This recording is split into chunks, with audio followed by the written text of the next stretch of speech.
রুটি তো খুবই সফট। যাক বিসমিল্লাহ। আমি যেদিন হেনকে কিনলাম সেদিন আমি এই যে কাপড়েরটা, কিন্তু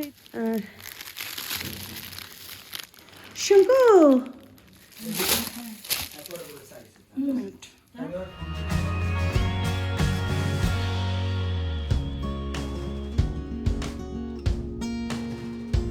আসসালামু আলাইকুম, কেমন আছেন সবাই? নিশ্চয়ই ভালো আছেন। তো একদম দুপুর থেকে ব্লগটা শুরু করলাম। আম্মাকে নিয়ে মার্কেটে গেছিলাম। আম্মার কিছু প্রয়োজনীয় জিনিস কেনা হয়েছে, বাথরুমের, তারপরে ঝুলঝাড়ার, তারপরে এই ধরনের টুকটাক জিনিস, টেবিল ম্যাট, এগুলো।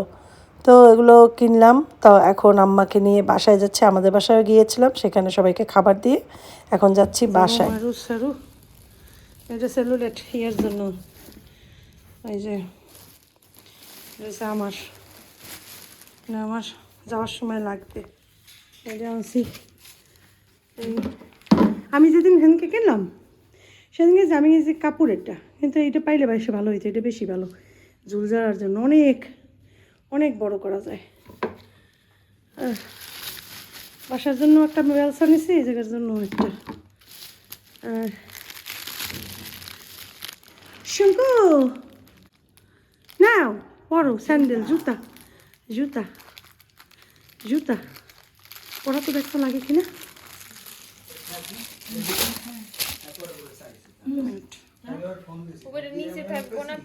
পিছনে থাকবে।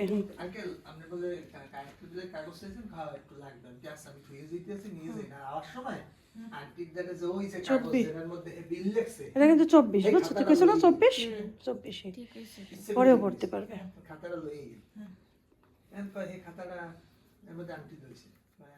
মহিদের জন্য 2 দিন আগে এটা আমি অনলাইনে অর্ডার করেছিলাম। মালিহাই সাইজ বলে দিয়েছিল কত। তো ও বাসায় 2 বেল্টের একটা স্যান্ডেল পরে, ওটা বেশিক্ষণ পরে থাকে না, একটু পর খুলে ফেলে। মোজা দিলে মোজাও খুলে ফেলে, সে পায়ে কিছু রাখতে চায় না। তো ভাবলাম যে এইরকম ডাইনোসর থিমের কিনে দিই, হয়তো দেখলে খুশি হবে, পড়তে চাইবে। পরার পর বুঝলাম সে কমফোর্ট ফিল করছে না। আস্তে আস্তে ঠিক হতেও পারে, দেখি কি করে সে। মনোযোগ দিয়ে কি দেখতে এসে।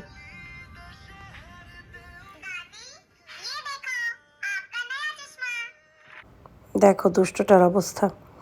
মোবাইল, আম্মার মোবাইলটা যদি পায় একবার হাতে, সে নিজে নিজে ইউটিউব যেতে পারে।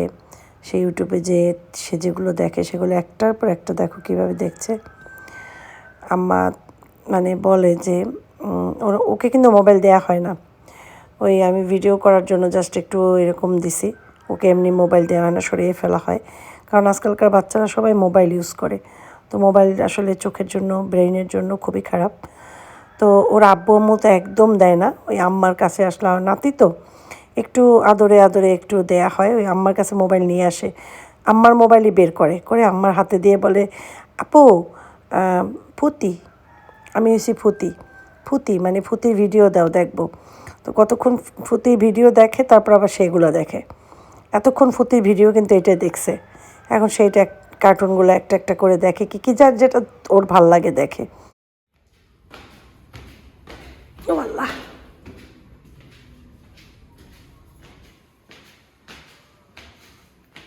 একটা কোয়েল পালে কেমনে? একটা কোয়েল, একটা পাখি। পাখিটা নাই মালিয়া, মালিয়া মালি, পাখিটা মরে গেছে। আরে আরে হ্যাঁ না, মোহিত মোবাইল চাপতেছে। এতে কি সুন্দর সিম গ্যাস হয়েছে। কবে লাগাইছে এটা? সেদিন কেছে সেইটা এমন এত বড় হয়ে গেছে, মাশাল্লাহ। গাছ তো বলতে সময় লাগে না রে। পুদিনা নেমু কয়টা, পুদিনা না না, বিরক্ত লাগবে না, পুদিনা ভালো। কয়টা নিয়ে যে একটু বড় টড়া খাবো অনেক। কী কী খাওয়া যায়? খাওয়াই হয় না, নিয়ে ঠিকই খাওয়াই হয় না। কত মানুষ পুদিনা পায় না, আর আমরা গায়ে লাগাই না।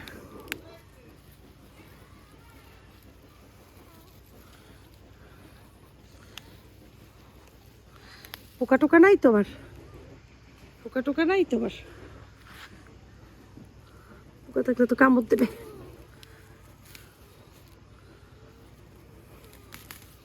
একটু ইয়ে খাবো নে, পুদিনার চা। পুদিনার চা আমার কাছে ভালো লাগে। নে ফ্রিজে রেখে খাওয়া যাবে এখন অনেকদিন। এই পুদিনা নিয়ে নিলাম বাসা দিয়ে। কোনো গাছই না, ও না তো এই যে ভালোই। ও এই গাছটাও পড়ছে, আল্লাহ এটা তো সুন্দরই হয়েছে, অনেক সুন্দর হয়েছে। ও আম্মা এখন এই জায়গায় রান্না করে। হ্যাঁ দেখাই তোমাদের, আম্মায় রান্না করে এই জায়গা। কত লাকড়ি দাও, 2টা চুলা। কি মানে আইসা মাঝে মাঝে এখানে বসে ভাত তরকারি রান্না করে।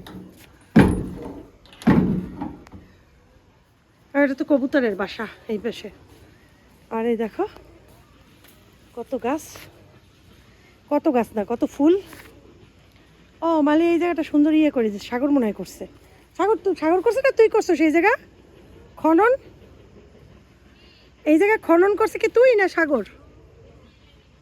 যাও ওই যে ইয়ে দিয়ে রাখছে, সার দিয়ে রাখছে।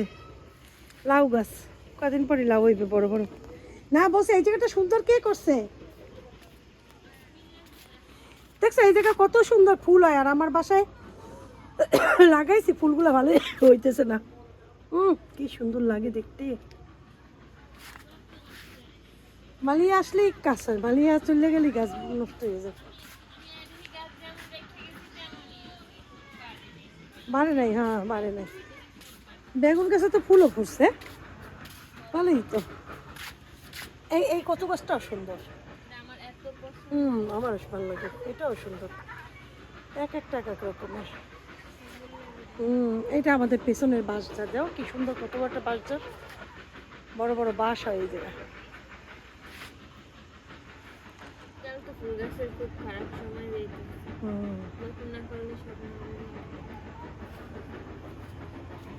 ফুল গাছ লাগাইতেছে মালি। বাবু খেলতে আছে, খেলে না, মোবাইল চাপতে আছে। আমি নিচে নামলাম, আয় তাড়াতাড়ি এসে পড়। আরে একটা কোয়েলে ডিম দেয়, একটাই কোয়েল। 2টা পারলে ভালো হইতো, 2টা ডিম দিলে মোহিত খাইতে পারতো 2টা ডিম। আপুর বুকের মধ্যে ঘুমিয়ে থাকো, আপুর বুকের ভিতর ঘুমিয়ে থাকো, আপুর বুকের ভিতর। হ্যাঁ তোমা তোমা তোমা এখানে দিল, আপুর দাঁড়ে তোমা। আম্মু রান্না করো। কি রান্না করে? শুয়ে পড়ো আম্মু রান্না করে। তোমা তোমা আম্মু আছে আছে, যায় না। আম্মু রান্না করতে গেছে, ভাত রান্না করতে গেছে। ঘুমাও ঘুমাও ঘুমাও পক্ষীর ছানা ঘুমাও, আমার সোনা ঘুমাও, আমার পাখি। আল্লাহ হাফেজ, আল্লাহ হাফেজ। অন্ধকার হয়ে গেছে দেখছো, 5টা বাজে, এর ভিতরে অন্ধকার।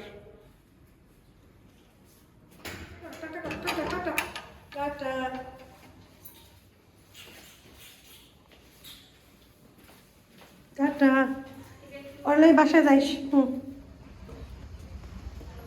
টাটা করো টাটা করো টাটা করো। টাটা করলেই কয় টাটা করে।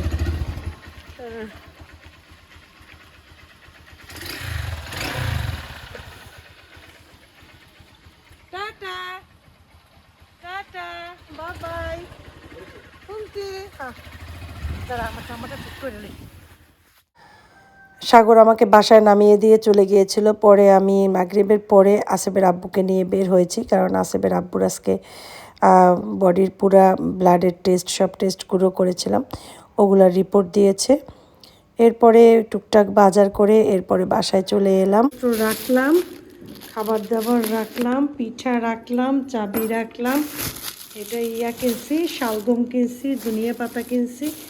কত সস্তা এখন সবজি। এই যে 2 কেজি শালগম নিছে 40 টাকা, এতগুলো ধনিয়া পাতা নিছে 10 টাকা।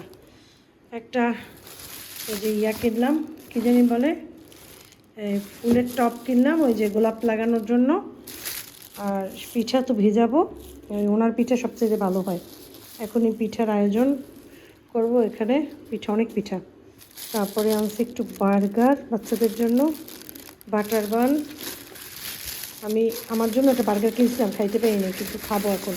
দুপুর দিয়ে না খাওয়া আমি কিচ্ছু খাইনি, এই আর কি। তো ঠিক আছে, ভিডিও চলতে থাকুক, দরজাও লক করি নেই। আশেপাশে পয়সা নাই যদিও, কে জানি মাটি দিয়ে গেছে মনে হয় বাসায়। ও তুমি আসছো, কোথায় ছিলে তুমি এতক্ষণ? আমি তো তোমাকে দেখি নাই। হুম, খাওয়া দিলে খালি খুশি আর খুশি না। হুম, বার্গার দেখে খুশি বলে, বার্গার বার্গার দেখে খুশি। ওই যে বসছে বার্গার খাবে। এই হয়েছে বার্গারটা, খারাপ না দেখতে, মুখে দিলে কেমন জানি না। রুটি তো খুবই সফট। যাক বিসমিল্লাহ। ওদেরই বেকারি, ওরাই বানায়, মজা, খুব মজা। আলহামদুলিল্লাহ, মজা। মশলা বার্গারটা খেতে আসলে অনেক মজা। চিতই পিঠা যে ভিজাবো না, সেই জন্য প্রথমে লিকুইড 1 প্যাকেট মিল্ক দিয়ে দিছি। এটা যখন গরম হবে তখন এটা আবার দিয়ে দেবো পাউডার মিল্ক, তারপরে দেবো গুড়, তারপরে ওই যে ভিজানো পিঠাগুলো ভেজাবো। এদিকে ভাত বসাইছিলাম, ভাতও হয়ে গেছে। ভাতটা ডালটা ফাটানো লাগে না, হাত দিয়ে ধরলেই গুড় একদম ভেঙে যায়। কত সুন্দর করে দেখছো, আমি জাস্ট এখানে একটা কাট দিছি আজকে এরকম করে, সাথে সাথে গুড় ভেঙে গেছে। কেমন কাট দিছি যেন দেখাই দিল, এরকম করে দেখছো ভেঙে যায় কেমনে। গুড় একটু হালকা টাক দিছি, এই দেখো ভেঙে পড়ে গেছে খুশ একদম। এখন আসি আসল কথায়। কথাগুলো হচ্ছে, অনেক ব্যস্ত ছিলাম আজকে সকাল থেকে। সকালে ঘুম থেকে উঠেছি 8:30টার সময়। উঠে আমার রান্নাবান্না করাই ছিল, তারপরেও ভাত রান্না করেছি, একটা সবজি করেছি, করে তারপরে আম্মার সাথে 12টার সময় বাসার থেকে বের হয়েছি। এটা গতকালকে আম্মাকে বলে রেখেছিলাম যে আজকে তোমাকে টাইম দেব। তো আম্মাও চলে এসেছে 12টার সময় বাসার সামনে। আম্মাকে নিয়ে আম্মার অনেকগুলো কাজ কমপ্লিট করে দিয়েছি। আম্মাকে কিছু মানে প্রয়োজনীয় জিনিস বাজার করে দিয়েছি। এরপরে আমি আমাদের বাসায় এসেছি আম্মাকে নিয়ে। এসে আমি আমার শীতের গায়ের সোয়েটারটা নিলাম আর আমি বাচ্চাদের, আমার হাজব্যান্ডকে দুপুরের খাবার পরিবেশনা করলাম। আম্মাকে অনেক সাজছি, আম্মা খাবে না, আমি নিজেও খাইনি। নামাজ পড়েছি শুধু জোহরের, বাসার থেকে, কারণটায় দেখি যে জোহরের ওয়াক্ত শেষ হয়ে যায়।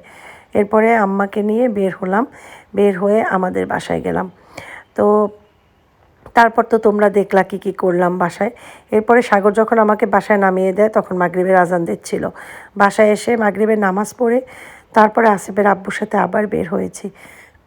কারণ আসিফের আব্বু প্রতি বছর রিপিট প্রোফাইল, যেটা ব্লাডের, তারপরে টিসিডিসি এগুলো করায়। তো এগুলো করাইছে সে, তো রিপোর্টটা দিয়েছে। সেই রিপোর্ট নিয়ে বাসায় এসেছে। এসে আমার চাচ্চু তো ডাক্তার, তোমরা সবাই জানো, সৌদি আরবের। তো চাচ্চুকে সমস্ত রিপোর্ট পাঠিয়ে দিয়েছি আমি। দেওয়ার পরে চাচ্চু অ্যান্সার দিয়েছে যে রিপোর্ট দেখেছে, বলছেন আলহামদুলিল্লাহ নর্মাল রিপোর্ট, কোনো সমস্যা কোনোটাই নাই। তবে আসিফের আব্বু কিছু মেডিসিন খায়, ওগুলো খেতে বলেছে। যেমন ইকোস্প্রিন খায়, ওইটা হার্ট অ্যাটাক যাতে না হয় সেজন্য ইকোস্প্রিন খায়। তারপরে ব্লাডের রক্তে ওই যে কোলেস্টেরল যাতে না হয় সেজন্য যে একটা কী জানি একটা ওষুধ আছে, ওটাও আসিফের আব্বু খায়।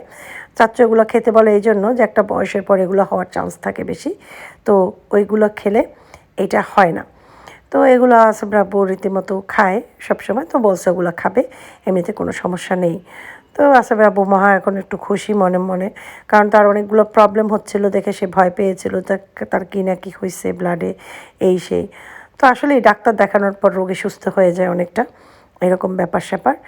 এরপরে আমি তো দেখলাম পিঠাগুলো ভিজালাম, পিঠাগুলো সুন্দর হয়েছে। এখন এভাবে রেখে দেবো, কালকে দেখি কেমন হয়। মনে থাকলে অবশ্যই তোমাদের সাথে শেয়ার করব, ভিডিও করব। তো আজকের ভিডিও এই পর্যন্তই। কেমন লেগেছে কমেন্ট করে জানাবা। বিদায় নিচ্ছি, মা আসসালামা।